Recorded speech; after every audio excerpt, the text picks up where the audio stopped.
आशीष हाना जी, क्या कुछ तैयारी है आपकी, क्योंकि कांग्रेस तो बहुत मजबूत नजर आ रही है जिस तरीके से दावे किए जा रहे हैं। योगेश जी, आपको, मेरे सभी को पैनलिस्ट को और आपके प्यारे प्यारे दर्शकों को भारतीय जनता पार्टी की तरफ से मेरे यानी डॉक्टर आशीष का प्यार भरा नमस्कार जी। ये भारत की जनता भली भांति जानती है कि ये इच्छाधारी कभी राष्ट्रवादी हैं तो कभी इच्छाधारी सनातनी हैं। इनकी बात का क्या विश्वास करना जो स्टेट बाय स्टेट अपने विचार बदल दे। कर्नाटका इलेक्शन के टाइम पे इनके विचार कुछ और होते हैं और मध्य प्रदेश इलेक्शन के चलते इनके विचार कुछ और होते हैं। इंडिया में रहते इनकी बात कुछ और होती है और कैम्ब्रिज में जाते ही इनके 54 साल के बालक की बातें कैसे विश्व में डूबी हुई हो जाती हैं, वो भारत की जनता ने भली भांति देखा है। ये वही कांग्रेस सरकार है जो डीमोनेटाइजेशन का भी विरोध करती थी, नए संसद का भी विरोध करती थी, वैक्सीनेशन का भी विरोध करती थी, G20 का भी विरोध करती थी, 370 का भी विरोध करती थी और राम मंदिर का भी विरोध करती थी। यहां तक कि राम के अस्तित्व तक पे सवाल उठाते हुए इन्होंने बैटरी ऑफ लॉयर्स लगा दिए थे। तो भारत की जनता इनका सनातनी रूप तब भी देख चुकी जब सनातन को एड्स, मलेरिया, डेंगू और पता नहीं क्या क्या कहा गया और इनके लीडर्स के मुंह से एक शब्द नहीं निकला। तो भारत की जनता वो सनातनी 80% देख रहे हैं कि ये क्या है। और वो राष्ट्रवादी हिंदू की बात नहीं कर रहा, राष्ट्रवादी हिंदुस्तानी देख रहे हैं कि जब जस्टिन ट्रूडो सरकार खालिस्तानियों को बढ़ावा देती है तो भी इनके मुंह से एक शब्द नहीं निकलता। तो ये भारत की जनता देख रही है।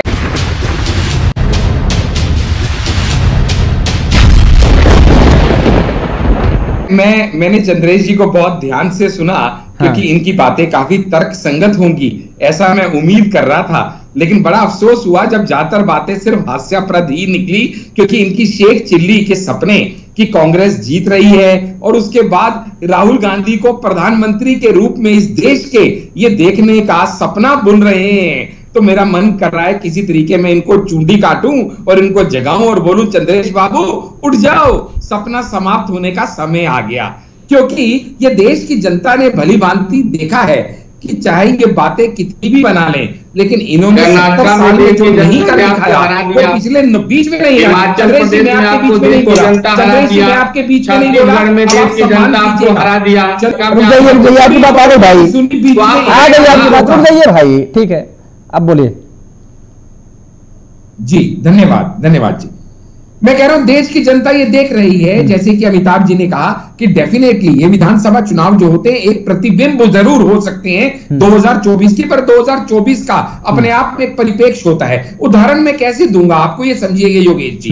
चाहे ये सेंट्रल गवर्नमेंट ने ही किया हो जो मैं कुछ बातें आपको बताने लगा हूं, लेकिन इसके लाभार्थी कौन है? सेंट्रल गवर्नमेंट के अपने कोई लाभार्थी नहीं है। लाभार्थी वो लोग हैं जो अलग अलग स्टेट्स में, अलग अलग रीजन्स में, अलग अलग जिला में, अलग अलग गांव में रहते हैं। वो लाभार्थी जिनको 80 करोड़ लोगों को फ्री राशन मिला, जिनको 3 करोड़ लोगों को पक्का घर मिला, 11 करोड़ लोगों को टॉयलेट मिले, 12 करोड़ घरों में जल का पानी आया। अभी भले सेंट्रल गवर्नमेंट ने किया हो, लेकिन ये जो लाभार्थी हैं ये किसी ना किसी स्टेट को बिलोंग करते हैं, ये किसी ना किसी रीजन को बिलोंग करते हैं। जब 9.5 करोड़ एलपीजी कलेक्शन मेरी माताओं और बहनों को दिए जाते हैं तो वो सेंटर द्वारा होते हैं, लेकिन वो किसी ना किसी स्टेट की होती हैं। 27 करोड़ मुद्रा लोन जब महिलाओं को दिए जाते हैं, जब महिलाओं की मैटरनिटी लीव 12 हफ्ते से 26 हफ्ते कर दी जाती है, तो उन्हें दिखाई देता है कि आज हमारा 56 इंच की छाती वाला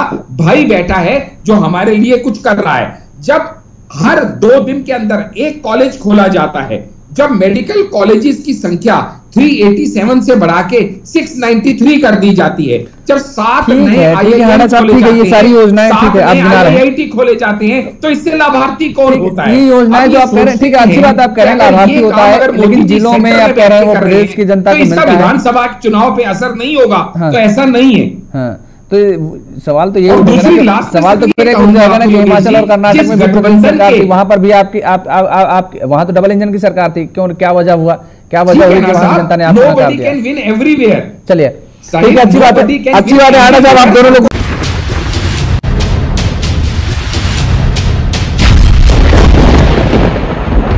आशीष हांडा जी, तब तो बड़ी चुनौती है 5 राज्यों में जिस तरीके से चुनाव होंगे और ये दावा किया जा रहा है 4 राज्यों में जीत पक्की है, एक में फाइट हो सकती है। दूसरी बात है कि अगर इन 5 राज्यों में ऐसा होता है, स्थिति गड़बड़ाती, तो 24 में तो एक जनता के सामने बड़ा संदेश जाने का काम करेगा।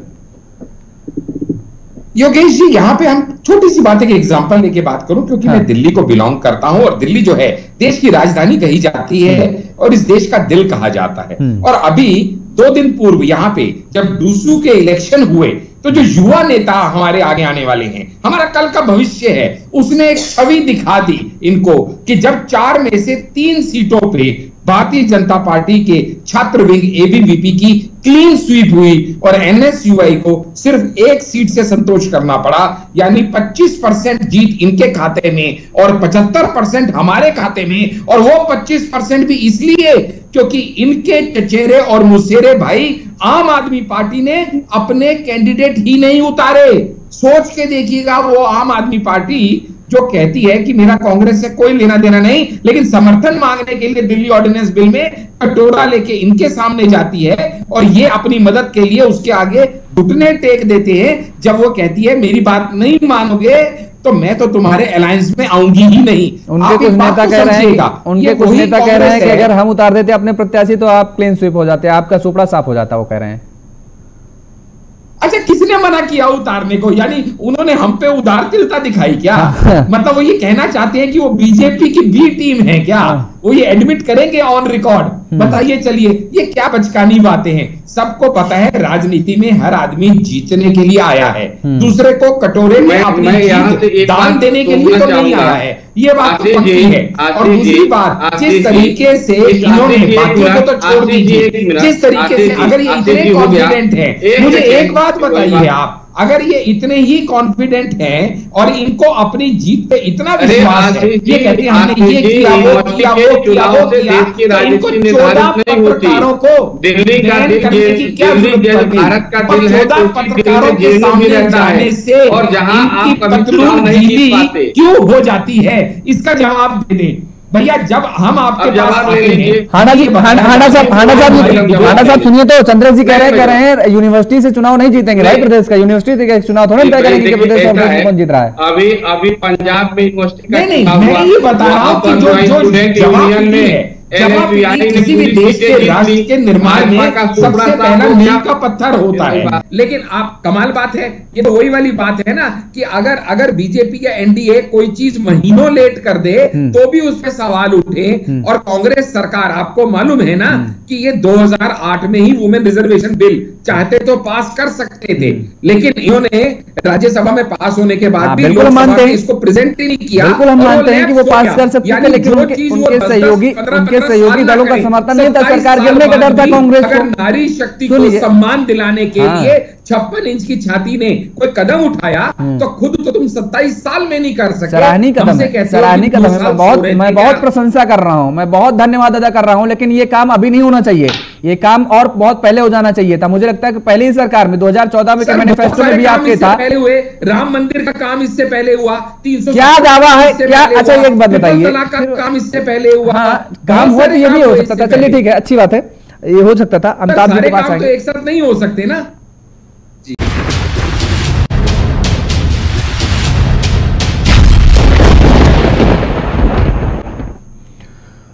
नमस्कार, बहुत स्वागत है आपका। मैं हूं आपके साथ योगेश पांडे। शाम को 5 बज चुके हैं और वक्त हो चुका है ललकार का। छत्तीसगढ़, मध्य प्रदेश, राजस्थान, तेलंगाना और मिजोरम, इन 5 राज्यों में 2023 के आखिरी में विधानसभा चुनावों का बिगुल बज जाएगा। इन राज्यों की विधानसभाओं का कार्यकाल इस साल दिसंबर और अगले साल जनवरी में खत्म हो रहा है। एक तरफ मिजोरम की 40 सदस्यीय विधानसभा का कार्यकाल 17 दिसंबर को समाप्त होना है, तो वहीं छत्तीसगढ़ और मध्य प्रदेश, तेलंगाना और राजस्थान विधानसभाओं का कार्यकाल जनवरी 2024 को समाप्त हो रहा है। इन राज्यों में चुनावी परीक्षा को देखते हुए तमाम राजनीतिक पार्टियां अपनी अपनी तैयारियों में जुट गई हैं। विपक्षी पार्टियों ने वोट को बंटने से रोकने के लिए इंडिया गठबंधन को अमली जामा भी पहना दिया है, लेकिन इसी बीच इंडिया गठबंधन के कद्दावर नेता और कांग्रेस सांसद राहुल गांधी का बड़ा बयान सामने आया है। राहुल गांधी ने 5 में से 4 राज्यों में कांग्रेस की जीत का दावा ठोक दिया है। राहुल ने कहा है कि कांग्रेस मध्य प्रदेश और छत्तीसगढ़ में विधानसभा चुनाव जीत रही है, तेलंगाना में जीत हासिल हो सकती है, राजस्थान में मुकाबला करीबी हो सकता है, लेकिन मुझे यकीन है जीत कांग्रेस की होगी। वहीं लगे हाथ राहुल ने बीजेपी पर आरोप भी लगाया कि जनता के मुद्दों से ध्यान भटकाने के लिए बीजेपी कई हथकंडे अपनाती है।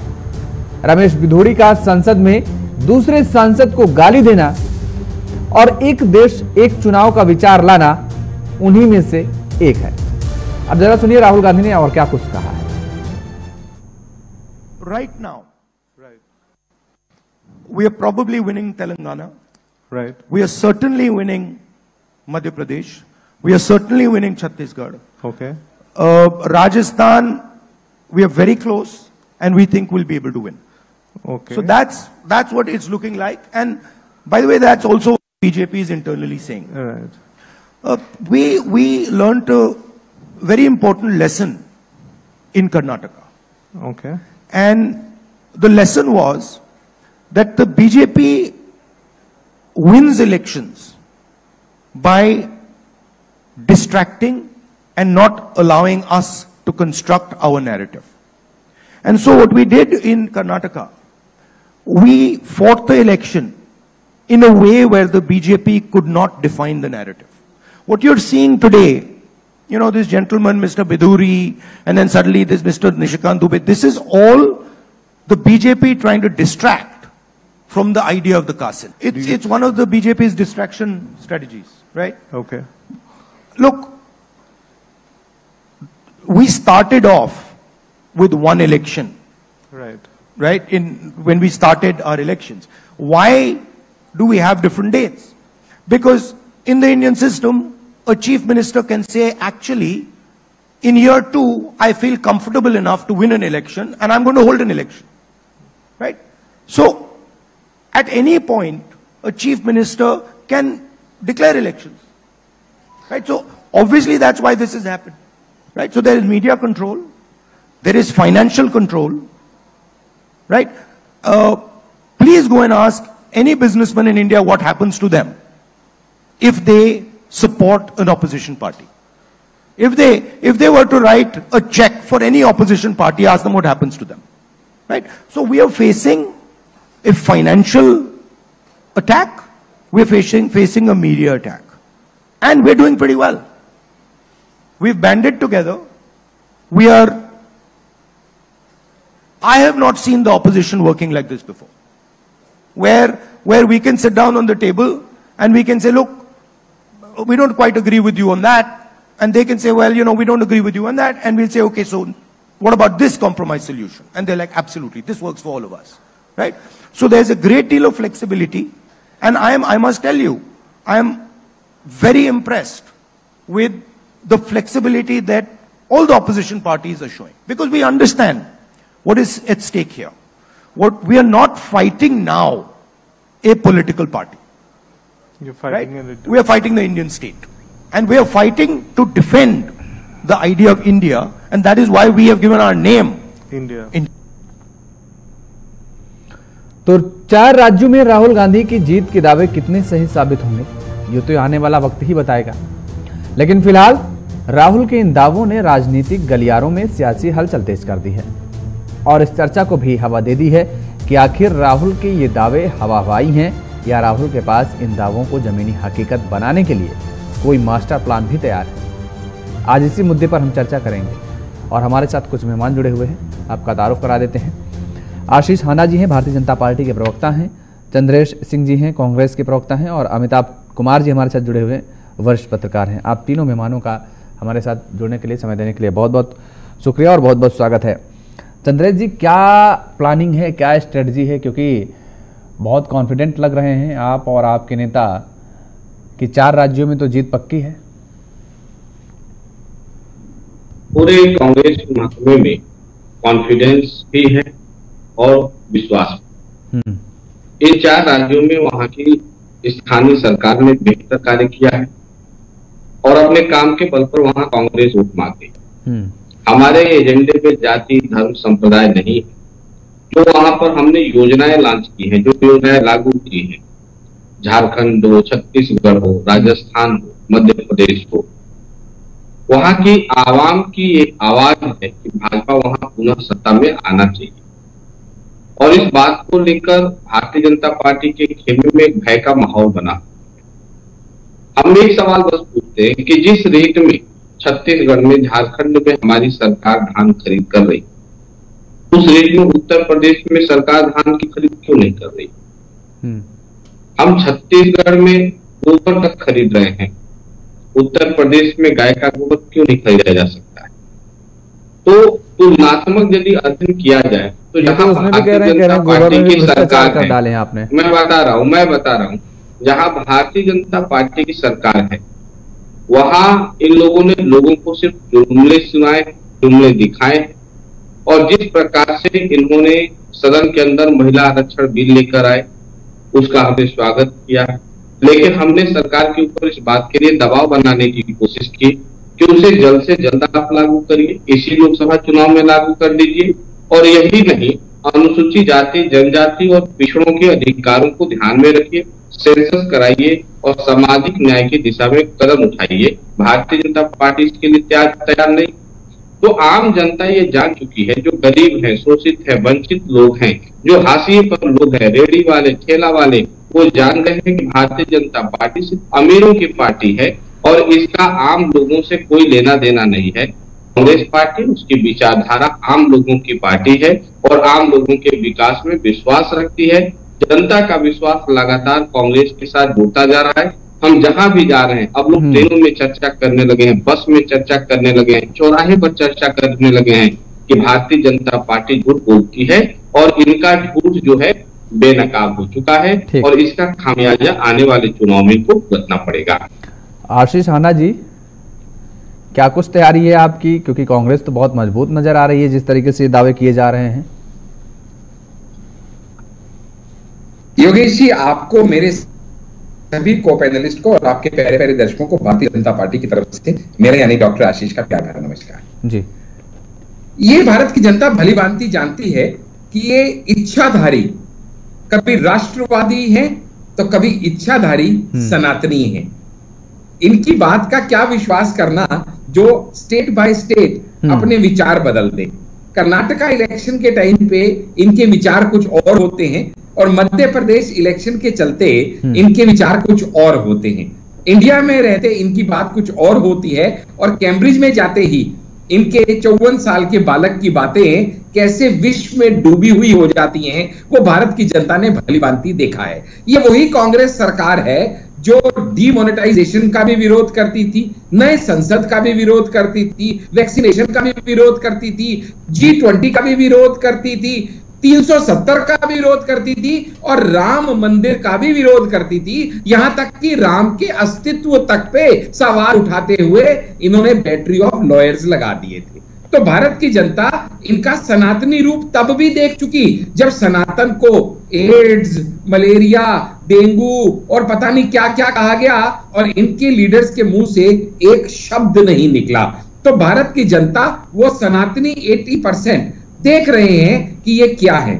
और वो राष्ट्रवादी, हिंदू की बात नहीं कर रहा, राष्ट्रवादी हिंदुस्तानी देख रहे हैं कि जब जस्टिन ट्रूडो सरकार खालिस्तानियों को बढ़ावा देती है तो भी इनके मुंह से एक शब्द नहीं निकलता।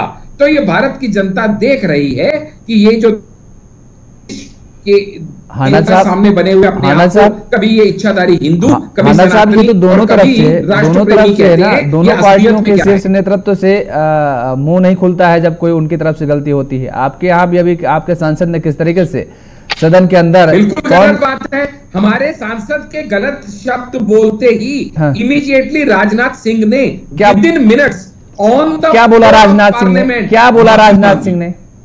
राजनाथ सिंह जी ने ये बोला कि अगर किसी की भावनाओं को आहत हुआ हो तो हम उसके लिए क्षमा प्रार्थी हैं। नहीं, क्षमा प्रार्थी नहीं, क्षमा प्रार्थी नहीं, क्षमा प्रार्थी नहीं कहा। सुन लीजिए, क्षमा प्रार्थी नहीं कहा, हमें खेद है। नहीं, क्षमा प्रार्थी नहीं कहा है उन्होंने। दूसरी बात यह कही कि अगर किसी की भावनाओं को ठेस पहुंची हुई, उन्होंने ये भी कहा कि अगर ऐसा कहा है, अगर ऐसा कहा है।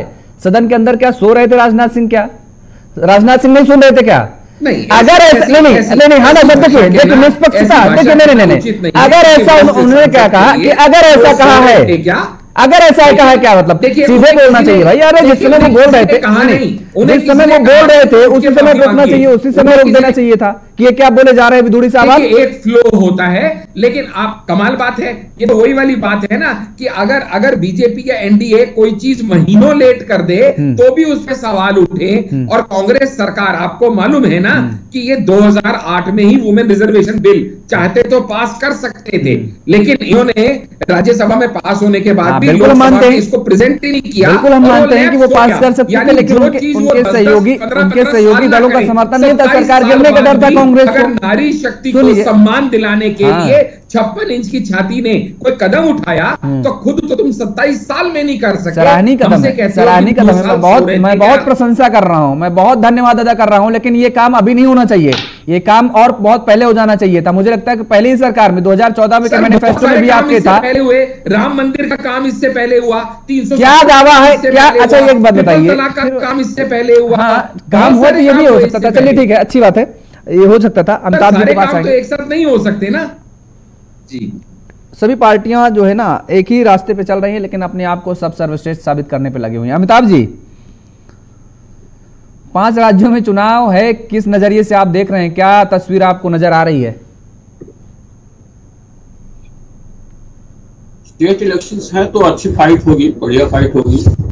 और मुझे लगता है कि छत्तीसगढ़ जो है वो तो कांग्रेस को के लिए काफी बेहतर वहां का रिजल्ट लगता है कि मिलेगा, कांग्रेस उसको बचा लेगी। लेकिन राजस्थान में तो है ही नहीं,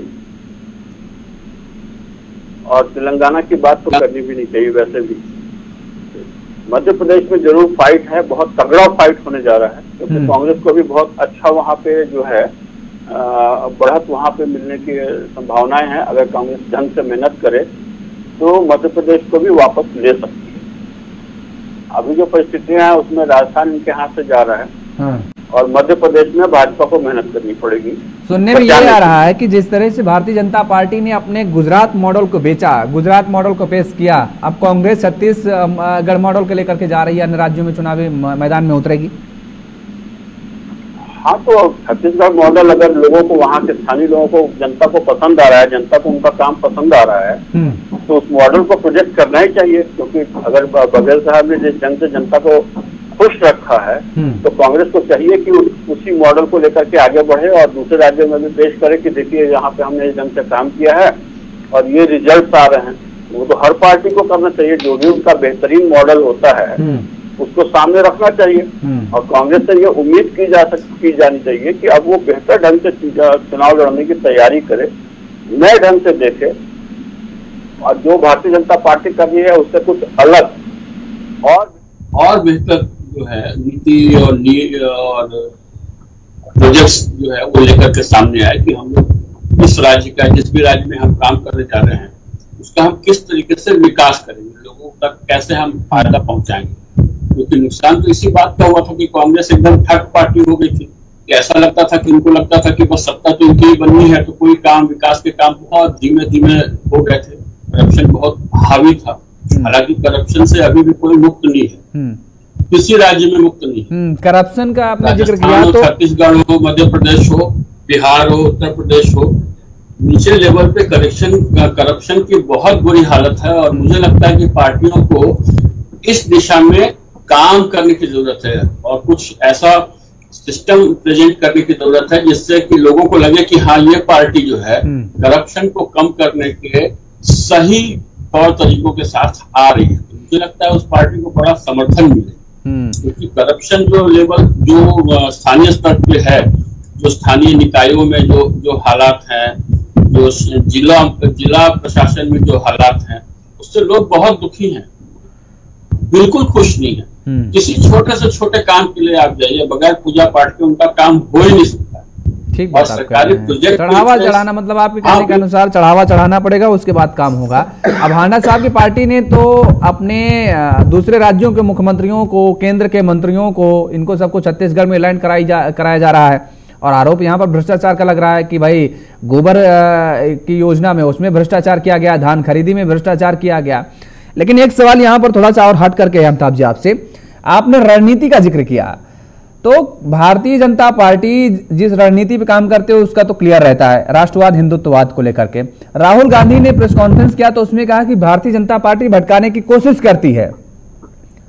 कर्नाटक से हमने सीखा बहुत कुछ, लेकिन क्या आपको लगता है कि आने वाले विधानसभा के चुनाव में कांग्रेस जो बात कह रही कि हमने कर्नाटक से सीखा है, हमने रणनीति जिस बनाई थी, जो जिस रणनीति पे चलना था, हमें उसी लीग पर चलने की कोशिश की है, बीच में थोड़ा सा भटके जरूर थे लेकिन फिर संभल गए। क्या लगता है कि आने वाले चुनावों में भी कांग्रेस अपनी रणनीति पर, अपने मुद्दों पर ही रहेगी? क्योंकि बयानबाजी तो अभी से शुरू हो गई है और भारतीय जनता पार्टी उसे कैच करना शुरू कर दी है। कर्नाटक की परिस्थितियां दूसरी थी। हाँ, राहुल गांधी को मुझे भी अभी भी लगता है कि उनके जो सलाहकार मंडली है ना, वो सेल्फ गोल करने वाली सलाहकार मंडली बैठी है। राहुल गांधी को फंसाने में कोई कसर नहीं छोड़ते। अभी ये ओबीसी वाला मुद्दा इन्होंने उठवाया कि उतने सेक्रेटरीज में इतने ही 3 ही हैं और परसेंटेज कम है, और दूसरे कई जगह से स्टोरीज आ रही हैं और उन्होंने कंपेयर करके दिखा दिया कि कैसे भाजपा के समय में ज्यादा सेक्रेटरीज हैं और सारा कुछ है, बाकी पॉलिटिकल लेवल पे तो है ही, बड़े परसेंटेज है ही सांसदों के। और तो ऐसा कुछ ना हो भाई। नैरेटिव तो कांग्रेस फैलाती नहीं है, भाजपा क्यों नहीं फैलाएगी? कोई पार्टी नैरेटिव क्यों नहीं फैलाएगी? आप बताइए। लोगों को आप बातों से ही समझाते हैं ना, तो लोगों को आपकी राय, जो आपका आख्यान है, जो नैरेटिव आपका है, वो पसंद आता है तो वो आपकी तरफ आकर्षित होते हैं। तो भाजपा अगर ऐसा कर रही है तो कांग्रेस को भी करना चाहिए। कांग्रेस क्यों पीछे रहेगी? और कांग्रेस इनसे ज्यादा मजी हुई पार्टी रही है पुराने समय से, और नैरेटिव में कांग्रेस का जवाब नहीं है, वामपंथियों का नैरेटिव में जवाब नहीं होता। ये तो मास्टर्स है नैरेटिव। तो अगर राहुल गांधी कह रहे हैं कि नैरेटिव, राहुल की पार्टी खुद मास्टर है और उनको करना चाहिए, क्योंकि नैरेटिव से ही चुनाव जीतने का माहौल बनता है। माहौल अगर नहीं क्रिएट होगा तो बहुत अच्छा करने के बावजूद, जैसे आपको याद होगा 2004 में भाजपा जो हारी थी, वो नैरेटिव क्रिएट करने के चक्कर में नहीं थी। उसको लगा कि हमने बहुत अच्छा विकास किया है, जो गोल्डन चतुष्कोण बनाया है, सड़कें बढ़िया बनाई है, पुल बहुत सारे बनाए हैं, रेलवे के लिए बहुत बेहतर काम किया है और हमारा एक्सपोर्ट और इस पे काम बेहतर हुआ है। तो उनको लग रहा था कि सारी दुनिया देख रही है कि हम अच्छा काम कर रहे हैं, जनता देख रही है, इसलिए हम जीत जाएंगे। तो वो उस तरीके से उस केवल काम के भरोसे बैठा रहना भी जो है वो बेवकूफी होगी किसी भी पॉलिटिकल पार्टी की। आप मोदी जी को देखिए, अभी कह सकते हैं भाजपा के पास गिनाने के लिए बहुत सारे काम हैं, तो भाजपा कार्यकर्ता उसी पे खुश रह सकते हैं। लेकिन मोदी जी को देखिए, हमेशा कुछ ना कुछ नैरेटिव क्रिएट करने की कोशिश करते रहते हैं। कुछ ना कुछ ऐसा सिगुफा छोड़ेंगे, कुछ ऐसा काम जनता के बीच में ले जाएंगे, कुछ ऐसी बातें करेंगे। तो कांग्रेस क्यों पीछे रहे? कांग्रेस को भी नैरेटिव्स लेकर आना चाहिए, सामने आना चाहिए, जनता के सामने आना चाहिए। ठीक बात। चंद्रेश जी, इसमें कोई ये नहीं कैसे बच पाएंगे? क्योंकि अभी से सनातन धर्म को देखिए, जो जिस तरीके से खत्म करने की बात की गई, भारतीय जनता पार्टी कोई भी चर्चा हो वहां पर उसको छोड़ती नहीं है इससे, क्योंकि आपने जिस तरीके से मुद्दा दिया है। और सबसे बड़ा सवाल यह है कि आप किस किस को रोक पाएंगे? आपके अलायंस में किस तरीके से इतने गठबंधन के जो इतने नेता हैं, और अगर भारतीय जनता पार्टी का तो स्टैंड क्लियर है कि भाई हिंदुत्ववाद को लेकर के, राष्ट्रवाद को लेकर के वो आगे बढ़ने का काम करती है और इन्हीं मुद्दों पर चुनाव लड़ती है। भारतीय जनता पार्टी न तो हिंदूवादी है, न तो सनातनी है और न तो राष्ट्रवादी। ये चुनाव जीतने के लिए इन्होंने एक माया जाल फैलाया है कि हम बड़े धार्मिक है, सहिष्णु है, ये है वो है, हम सनातन के रक्षक। उत्तर प्रदेश की गौशालाओं का भ्रमण आप करा लीजिए, मेरे साथ सीधे आप चलिए, भारतीय जनता पार्टी के प्रवक्ता को ले लीजिए, इनके किसी मंत्री को ले लीजिए केरला में, और चलिए हम गौशालाओं को देख लें। केरला में गौशालाओं को देख लीजिए, सड़क पे यूथ लीडर कांग्रेस का नेता है और आप हमें सनातन का पाठ पढ़ाएंगे। फिर वही बात मैंने कहा कि उत्तर प्रदेश की गौशालाओं को, योगेश जी आप मेरे साथ चलिए, हम दशा दिशा देख लें। वहाँ गाय बछड़े भूख और प्यास से दवा के अभाव में तड़प कर मर रहे हैं, इस बात से इनकार नहीं किया जा सकता। आए दिन हाईवे पर गायों का एक्सीडेंट होता है, आए दिन हाईवे पर गायों का एक्सीडेंट होता है। यदि ये सनातन प्रेमी होते तो गायों को इस तरह से मरने के लिए नहीं छोड़ देते। क्योंकि ये विकास के नाम पर बात नहीं कर सकते, विकास के मुद्दे पर बात नहीं कर सकते, इसलिए भारतीय जनता पार्टी के प्रवक्ता डिबेट को दूसरी दिशा में ले जाने के लिए प्रयास करते हैं। इन्होंने राहुल जी के लिए बालक शब्द का प्रयोग किया। राहुल जी ने दक्षिण से लेकर उत्तर तक भारत को जोड़ने का जो मुहिम चलाया, करोड़ों करोड़ों लोगों का जो प्यार राहुल गांधी जी को मिला, जो स्नेह मिला, ये स्वीकार करने के लिए तैयार नहीं है। इन्होंने सुन लीजिए, अरे भैया सुन लीजिए प्रवक्ता जी, आपने खलिस्तान का एक नाम दिया, आप बताइए आपका एजेंडा टेररिज्म को लेकर क्या है? अफगानिस्तान में आतंकी संगठनों का आपने समर्थन किया कि नहीं किया? आपके अधिकारी जाके रूस में तालिबान के आतंकी संगठन के साथ मीटिंग किए कि नहीं किए? मीटिंग किए। आपने रमेश बिदुड़ी का नाम लिया, सारा जवाब मैं आपको दे दे रहा हूँ। एक नहीं सर, आशीष सर ऐसे बात नहीं होगी। आपने कहा, मैं आपके सारे पॉइंट्स को नोट किया हूँ, मैं एक एक जवाब दे रहा हूँ। आपने रमेश बिदुड़ी साहब का नाम लिया। भारत के संविधान में व्यक्ति की गरिमा की बात की गई है और किस प्रकार से सदन में उन्होंने एक संसद सदस्य की गरिमा को तार-तार करने का कार्य किया। उन्होंने उस कॉन्स्टिट्यूएंसी के तमाम करोड़ों लोगों का अपमान किया जो उस प्रतिनिधि को चुनकर सदन में भेजने का काम किए। आपने महिला आरक्षण का नाम दिया, बड़ी अच्छी बात कही कि कांग्रेस चाह ही रहती 2008-10 में इसको लागू करा दे रहती। जब सदन में हमने महिला आरक्षण बिल लेकर आए तो भारतीय जनता पार्टी ने उस बिल का समर्थन क्यों नहीं किया? तब आपने समाजवादी पार्टी के साथ महिला आरक्षण का विरोध किया, और जब आपने महिला आरक्षण सुनिए, और जब आपने महिला आरक्षण बिल लाया, हमने टेबल बजाकर उसका समर्थन करने का काम किया। इससे पता चलता है आपकी मजबूरी की साथ में लागू करिए, आपने कोई भड़प्पन नहीं किया। आप देश की जनता और महिलाएं जानती हैं। आपने गुजरात मॉडल की बात की, गुजरात से लगभग 45,000 हमारी बेटियां महिलाएं गायब हैं और इसका आंकड़ा ये सरकारी आंकड़ा कह रहा है और आप इस पर मौन साधे हुए हैं। ये गुजरात का मॉडल है। मौलवी पुल दुर्घटना हुआ, प्रधानमंत्री ने चूं तक नहीं किया, ये गुजरात मॉडल है। देश की जनता आपको जान चुकी है, आप बेनकाब हो चुके हैं। अब और अधिक दिन तक धर्म के नाम पर जनता को आप बढ़ाकर वोटों की ठगी नहीं कर सकते। चुनाव में हारना तय है। न सिर्फ आप छत्तीसगढ़, झारखंड, मध्य प्रदेश, राजस्थान हारेंगे, बल्कि 2024 के आम चुनाव में भारतीय जनता पार्टी को सांप्रदायिक ताकतों को नेस्तनाबूद करते हुए देश में फिर एक बार लोकतंत्र स्थापित होगा और उस मुहिम में कांग्रेस का एक एक कार्यकर्ता जी जान से लगा हुआ है। आशीष हांडा जी, तब तो बड़ी चुनौती है 5 राज्यों में जिस तरीके से चुनाव होंगे और ये दावा किया जा रहा है 4 राज्यों में जीत पक्की है, एक में फाइट हो सकती है। दूसरी बात है कि अगर इन 5 राज्यों में ऐसा होता है, स्थिति गड़बड़ाती, तो 24 में तो एक जनता के सामने बड़ा संदेश जाने का काम करेगा। योगेश जी, यहाँ पे हम छोटी सी बात है कि एग्जाम्पल लेके बात करूं, क्योंकि मैं दिल्ली को बिलोंग करता हूं और दिल्ली जो है देश की राजधानी कही जाती है और इस देश का दिल कहा जाता है। और अभी 2 दिन पूर्व यहाँ पे जब डूसू के इलेक्शन हुए तो जो युवा नेता हमारे आगे आने वाले हैं, हमारा कल का भविष्य है, उसने एक छवि दिखा दी इनको कि जब 4 में से 3 सीटों पे भारतीय जनता पार्टी के छात्र विंग एबीवीपी की क्लीन स्वीप हुई और एनएसयूआई को सिर्फ 1 सीट से संतोष करना पड़ा, यानी 25% जीत इनके खाते में और 75% हमारे खाते में। और वो 25% भी इसलिए क्योंकि इनके चचेरे और मुसेरे भाई आम आदमी पार्टी ने अपने कैंडिडेट ही नहीं उतारे।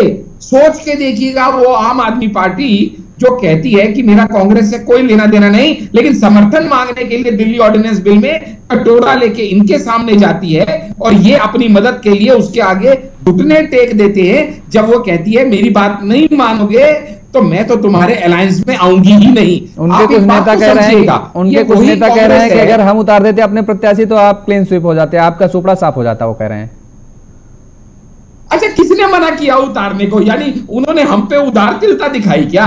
मतलब वो ये कहना चाहते हैं कि वो बीजेपी की बी टीम है क्या? वो ये एडमिट करेंगे ऑन रिकॉर्ड? बताइए, चलिए, ये क्या बचकानी बातें हैं। सबको पता है राजनीति में हर आदमी जीतने के लिए आया है, दूसरे को कटोरे में अपनी जीत दान देने के लिए तो नहीं आया है। ये बात तो पक्की है। और दूसरी बात, जिस तरीके से इन्होंने बाकियों को तो छोड़ दीजिए, जिस तरीके से अगर ये इतने कॉन्फिडेंट है, मुझे एक बात बताइए, अगर ये इतने ही कॉन्फिडेंट हैं और इनको अपनी जीत पे इतना विश्वास है, ये कहते हैं हमने ये किया, वो किया, वो किया, वो किया, तो इनको 14 पत्रकारों को दिल्ली का बैन करने की क्या जरूरत पड़ी? भारत का दिल है, 14 पत्रकारों के सामने जाने से और जहां आप कभी पतलून नहीं जीत ढीली पाते क्यों हो जाती है? इसका जवाब दे दें भैया। जब हम आपके पास आते हैं, हांडा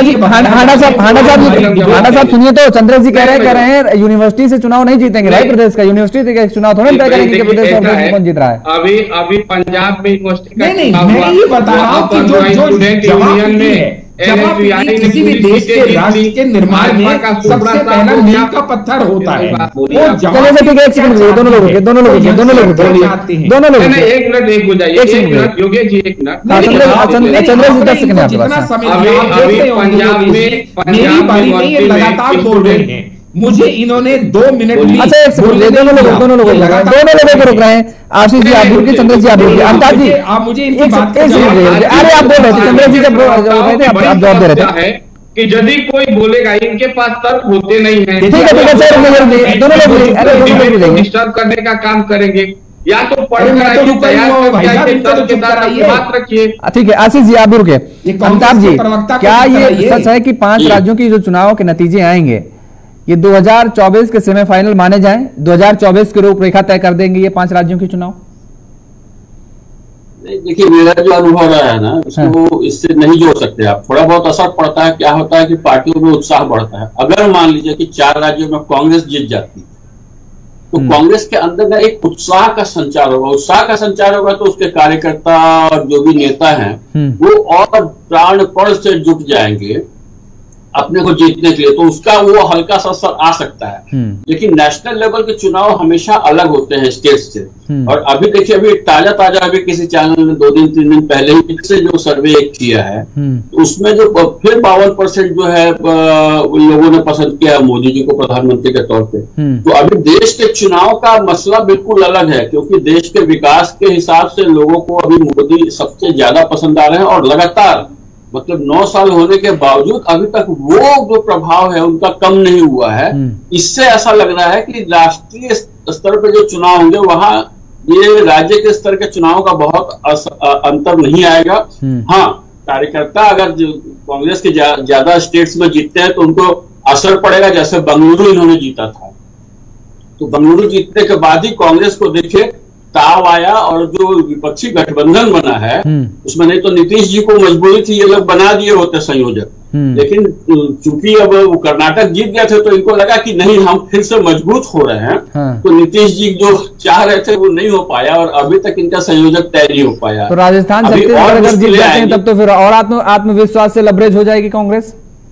हाँ, फिर कांग्रेस देखिए वो कांग्रेस के लिए बहुत मुश्किल है अपने को संभालना, क्योंकि कांग्रेस बड़ी पार्टी रही है और हमेशा देश में शासन किया है। तो कांग्रेस फिर यही चाहेगी कि हम लीड करें और इस पे फिर झंझट हो जाएगा बहुत बड़ा। अभी देखिए अखिलेश जी का कल का बयान आ गया ना, अखिलेश जी मतलब इस बात पे बिल्कुल राजी नहीं है कि दूसरे लोग तय करेंगे कि कौन कितनी सीट लेगा। अखिलेश जी का कहना है कि हम जो सीट देंगे वो आपको देंगे, हम तय करेंगे कि उत्तर प्रदेश में क्या होगा। तो ममता जी भी यही करने वाली हैं। इन सबका नुकसान कांग्रेस को होना है। लेकिन इसमें अगर 2 से 3 राज्य भी अगर कांग्रेस जीत जाती है तो समझिए विपक्षी गठबंधन के लिए एक मुसीबत होगा सीटों का एडजस्टमेंट, जो मुझे लगता है जो कांग्रेस की आदत रही है वो उससे बाज नहीं आएंगे। और कर्नाटक का भी मैं बता दूं, ये जो कह रहे थे ना कि नैरेटिव क्रिएट करने का, तो कर्नाटक में कांग्रेस सफल रही थी नैरेटिव क्रिएट करने में। तो वहां की जो सरकार है वो बहुत भ्रष्ट है, वहां पे भ्रष्टाचार बहुत बड़े पैमाने पे है। और वो नैरेटिव जो है वहां पे बहुत अच्छा काम किया था, क्योंकि लोग भी निश्चित रूप से परेशान थे जो भ्रष्टाचार जो चल रहा था स्थानीय शासन में, तो वो एकदम काम कर गया था। तो नैरेटिव क्रिएट करने में कांग्रेस की मास्टर है और नैरेटिव हर पार्टी चाहेगी कि हम क्रिएट करें, माहौल तभी तो बनेगा उसके पक्ष में। वहां पे चुनाव लड़ने वालों को पीछे नहीं रहना चाहिए। शिकायत किस बात की?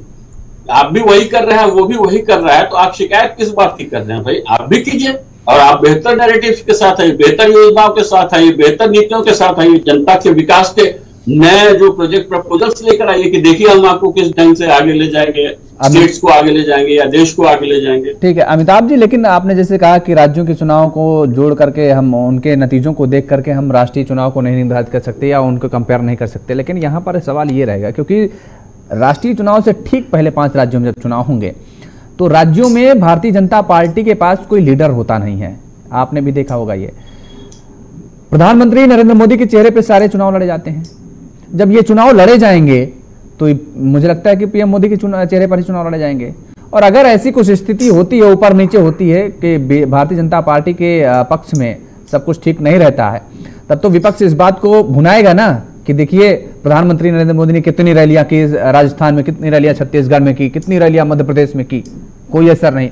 तो क्या ये जो मैसेज जाएगा जनता के बीच में हिट नहीं करेगा? नहीं, निश्चित रूप से वो भुनाने की कोशिश करेंगे, लेकिन राष्ट्रीय मुद्दे बिल्कुल अलग होते हैं। जब देश का चुनाव होता है ना, तो देश के विकास के लिए, देश की सुरक्षा के लिए उस लिहाज से जनता देख रही होती है कि उस लिहाज से कौन सही काम कर रहा है। देखिए मुद्दे एकदम से बदल जाते हैं वहां पे। जब आपके घर के लिए बातचीत हो और पूरे एसोसिएशन के, मोहल्ले के एसोसिएशन के लिए बातचीत हो, तो आपकी घर की जरूरतें फिर वहां पे उतनी मजबूत नहीं रह जाती। एसोसिएशन की जरूरतें जो है, मोहल्ले की जरूरतें, वो मजबूत हो जाती है। राज्य और देश का फर्क हो जाता है, मुद्दे बिल्कुल बदल जाते हैं। और देश के मुद्दे पे अभी हम लोग देख रहे हैं कि मोदी जी का नाम बहुत चल रहा है और भाजपा मोदी जी का नाम इसलिए इस्तेमाल कर रही है कि स्टार हैं वो भी, जो चेहरे चल रहे हैं, तो कोशिश करते हैं कि उसको यहाँ भी हम भुना लें। अब जहाँ सुई की जरूरत है वहां तलवार लगा रही है, जहाँ चल जा रहा है चल जा रहा है। कर्नाटक में नहीं चला, नहीं चला, हिमाचल में नहीं चला, नहीं चला, कर्नाटक में नहीं चला, तो नहीं होता रहता है। ठीक, नहीं चला, गए, खूब गए, कहाँ नहीं गए। लास्ट फेज में मोदी जी कई बार गए वहां पे, लेकिन नहीं चला। चंद्रेश जी देखिए, अब मुझे लगता है कि अमिताभ जी की बातें आपको समझ में आई होंगी कि ठीक है, राज्यों में जो आप दम भर रहे हैं, आपकी सरकारों ने वहां पर जो मजबूती बना रखी है, ठीक है, आप हो सकता है वहां पर कम्पीट कर रहे हैं और बढ़िया चुनाव लड़ रहे हैं, लेकिन जब राष्ट्र का चुनाव होता है, जब लोकसभा का चुनाव होगा, आप कह रहे हैं कि 24 में भी जनता बाहर कर देगी। वो अभी देखिए, अभी जो लोकप्रियता का मुद्दा उठाया अभी उन्होंने, अमिताभ जी ने एक सर्वे का भी उन्होंने जिक्र किया कि अभी लोकप्रियता के मामले में पीएम मोदी की जो बढ़त है वो अभी बरकरार है। अमिताभ जी बड़े पत्रकार हैं और राजनीतिज्ञों के बीच इन्होंने बहुत लंबे समय तक कार्य किया है। हम लोग इनका बड़ा सम्मान करते हैं, इनके विश्लेषण का भी हम सम्मान करते हैं। लेकिन एक बात मैं कहना चाहूंगा कि राजनीति एक ऐसा विषय है जो किसी विश्वविद्यालय में नहीं पढ़ाया जा सकता।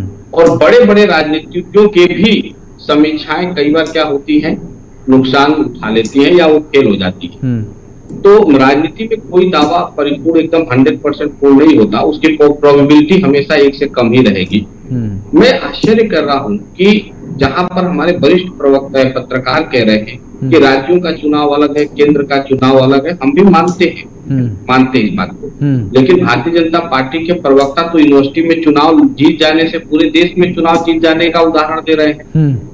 तो अभी मैं उनको कहना चाहता हूँ, पंजाब में चुनाव हुआ, वहां आम आदमी पार्टी की सरकार है, एनओसीआई ने सारी सीटें जीत ली। दिल्ली में चुनाव हुआ, आपने दिल्ली क्या, आपने कहा दिल्ली भारत का दिल है और वहां आप जीत गए यूनिवर्सिटी में। तो दिल्ली भारत का दिल है, उसी दिल में जेएनयू भी रहता है जहां आप कभी नहीं जीत पाते। और दिल्ली यूनिवर्सिटी में आपकी एकदम पैरेलल हमारा वहाँ संगठन है, मजबूत संगठन है, लंबे अरसे तक हम वहाँ जीतते आए हैं। तो भारतीय जनता पार्टी के प्रवक्ता एक यूनिवर्सिटी के चुनाव से पूरे देश का चुनाव जीत लेने की बात कर रहे हैं। तो भगवान उनकी वो सद्बुद्धि दे और उनके विश्लेषण और राजनीति को हम सलाम करते हैं। लेकिन भगवान आपको सही 5 राज्यों दे। एक बात मैं कहूंगा कि जो ये 4 राज्यों का चुनाव है, छत्तीसगढ़ का चुनाव, झारखंड का, मध्य प्रदेश का, राजस्थान का, ये एकदम लोकसभा चुनाव से ठीक पहले हो रहा है। यदि यहाँ कांग्रेस पार्टी जीतती है, और जीतती क्या, जीत रही है, तो निस्संदेह पूरे देश में एक माहौल जाएगा।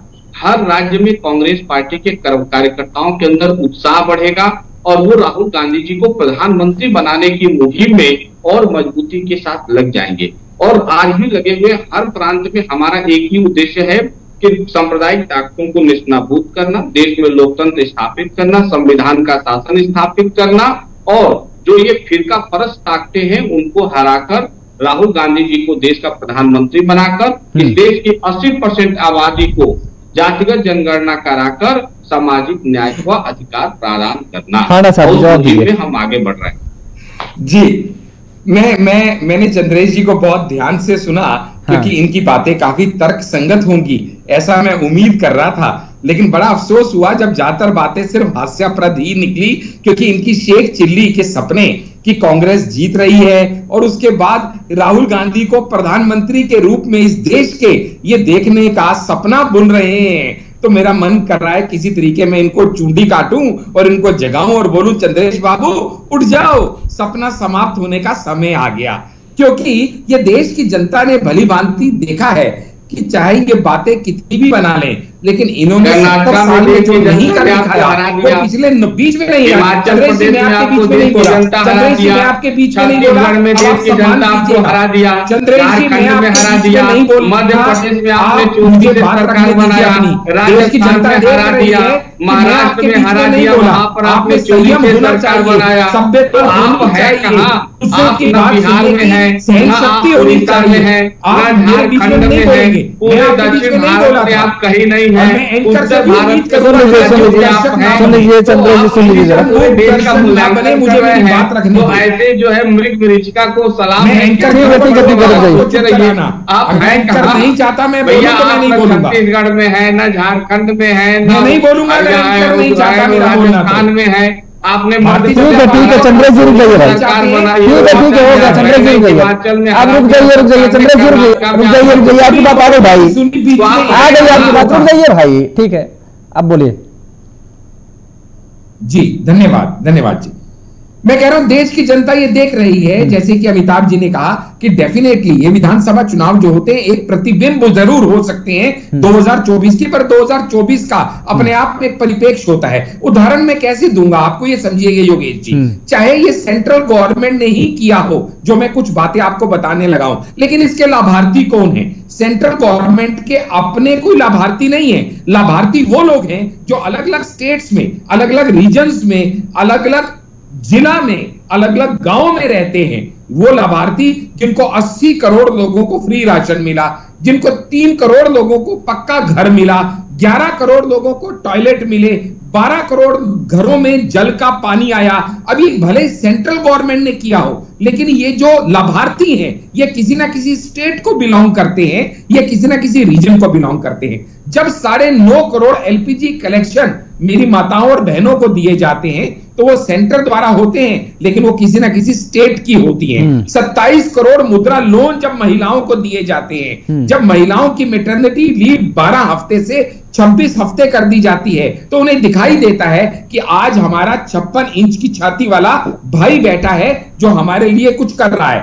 जब हर 2 दिन के अंदर एक कॉलेज खोला जाता है, जब मेडिकल कॉलेजेस की संख्या 387 से बढ़ा के 693 कर दी जाती है, जब 7 नए